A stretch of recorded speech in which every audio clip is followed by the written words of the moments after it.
to Awesome Grandmothers. We are doing a special YouTube video for the month of love, which is February. Yeah. And we're going to talk about 4 women who loved and changed the world, and how their life story relates to you.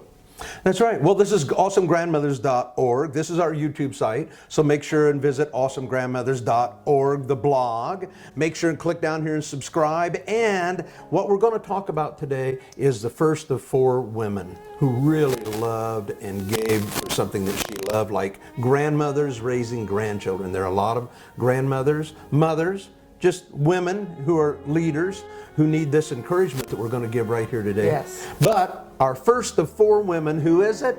Esther. Esther. Her story is so powerful. She lived about 550 BC, and her story, it's a story of political intrigue, the story of risking your life, saving a nation, and loving her people. That story is so powerful that we even have a couple of quotes from the book that people still use today that don't even know it came from Esther, but her story has lasted millennia. So tell us a little bit about Esther. She was a beautiful woman, and she was beautiful inside and out. She had a lot of wisdom, a lot of courage, and there was a crisis situation in the nation. The king, Xerxes, that's right. The king had signed an edict that all the Jews would be exterminated. Well, and he didn't know that. An evil guy named Haman, who was in a high position, played a trick on him and slipped one in there quick, because it's a story of jealousy and greed and being power hungry. So Esther she was an adopted child. She was an orphan, and she was being raised by her cousin Mordecai, right, who was a Jew, and Esther was a Jew. So it sounds like what awesome grandmothers do. They oftentimes find themselves reparenting, taking in family that they didn't plan on. Well, the Jews had been taken into captivity in a foreign land, and Esther found herself living there. And just by happenstance, or maybe providence, she ends up as a beautiful woman in the palace, being curried to meet the king, because he was hunting for a new queen, a new woman to fall in love with. Woo! We love that story. She had to go to the spa and the beauty salon. Talk about for this. like a year before she. What woman wouldn't love this deal? Got set in front of the king. Unbelievable. I mean, every woman likes a little makeup and a little hair fix, but a year? Gosh. Oh my God. That tells you just a little bit the pressure that she was under. Yeah. I mean, this was a high situation. Xerxes was the world leader at that time. He was over most of the known world at that point. So what happened? Esther has been encouraged by Mordecai to step in and go before the throne room of the king to plead for the Jewish nation.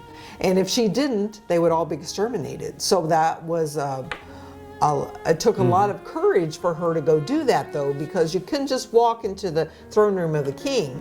You had to be given permission by the king from his golden scepter to Come into his presence. Or you could be executed yourself.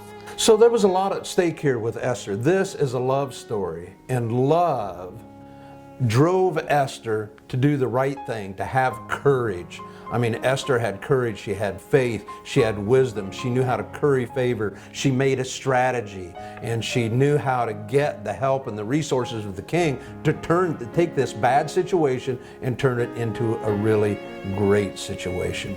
So that's like many of the awesome grandmothers. Maybe you're watching this right here, and maybe you're discouraged or your hope tank is running on low, but God is with you. You know, in this story, it's in the Bible. The name of God is not mentioned in the story. Do you know why that is?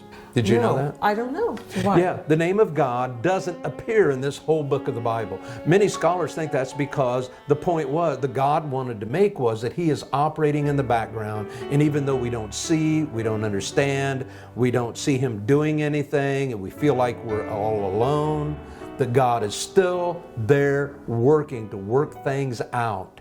And if we will act right and make good choices and do the right thing and sacrifice, then He's with us, and He helps us turn that situation around by the choices we Just make. like He's with you, because it is very discouraging sometimes to raise grandchildren, or to even just have an impact on the grandchildren that you're not raising.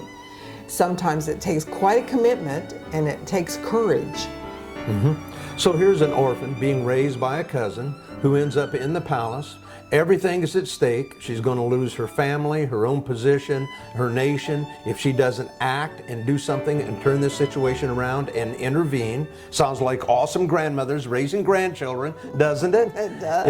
It does. And so, we just can't say everything about this situation. This story is awesome. Did I tell them to read their Bible and to go look it up? And No, read it? but you probably should get your Bible. It's only 10 chapters. That's right. And it's not long, but it's just an awesome story, and it is a love story. And it's better than any fiction romance you can read and get off the shelf down at Walmart or someplace like that. Except this isn't amazing. This isn't fiction. It's not. So she risked everything, and her greatest attribute would be, what do you think? Courage. Courage.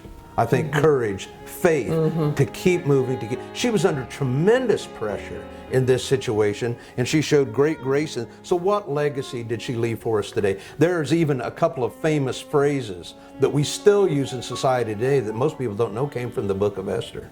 Well, Mordecai told her when she was hesitant about going before the king, he said, maybe you are where you are for such a time as this. And so I've heard people many times say, well, for such a time as this, when they feel like that a providence has put something or someone in the right place at the right time to save someone. And that's what awesome grandmothers do. They are in the right place at the right time. You may not feel like it.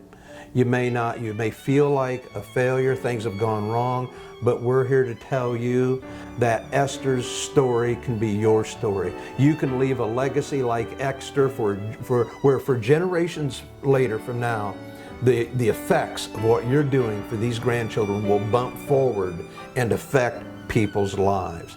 Well, yes, Esther was a heroine, and you are a heroine. Whether you're full-time or part-time raising grandchildren, the impact you have on them is life-changing. Well, we want to encourage you to go to awesomegrandmothers.org and download the article. It's just called Esther, and it's short, easy to read, and it's got all the points we couldn't get in today. There were so many great things we thought about that we don't have time to put in here. Or you can download what we call our master article. It has the story of 4 women that we're going to be chronicling each of the 4 weeks of February. Their love stories. They're awesome. You can download that article and just read all about them, or get each one each week. And make sure and get a copy of The Summer of Paintless Toenail. It's our story. It's losing a son, gaining a grandson. How one awesome grandmother is making a difference. So get a copy of that. It's full of encouragement. It'll raise your hope. Plus, there's a lot of practical ideas and strategies and how to make sure to stay connected with God and keep your hope tank full. Right? Right. Well, we love you all. Bye-bye. You have a great week and be blessed. And remember, what's it say? The best mothers get promoted to awesome grandmothers.